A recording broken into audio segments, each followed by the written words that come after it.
একটা সময়ের কথা, গ্রেস্টোন একাডেমি নামে বিখ্যাত এক রাজকীয় বিদ্যালয় ছিল, যেখানে রাজপরিবারের মেয়েরা রাজকীয় শিক্ষা গ্রহণ করত। এই বিদ্যালয়কে সবাই প্রিন্সেস চার্ম স্কুল নামে চিনত।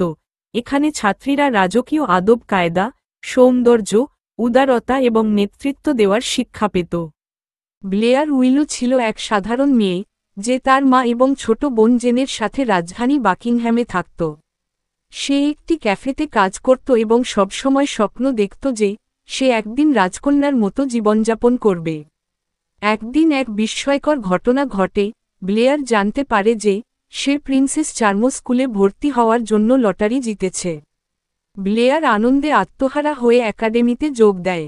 সেখানে সে দুই ভালো বন্ধু লাভ করে, হ্যাডলি এবং আইলা, যারা খুবই সহায়ক ছিল। তবে একাডেমিতে সবাই তাকে ভালো চোখে দেখেনি, বিশেষ করে ডাচেস ডেভিন।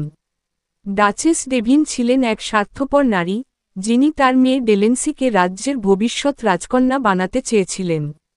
শিক্ষার পথে ব্লেয়ার বিভিন্ন চ্যালেঞ্জের সম্মুখীন হয়, কিন্তু ধীরে ধীরে সে নিজের আত্মবিশ্বাস ফিরে পায়। হঠাৎ একদিন ব্লেয়ার জানতে পারে এক চাঞ্চল্যকর সত্য, সে আসলে হারিয়ে যাওয়া রাজকন্যা সোফিয়া।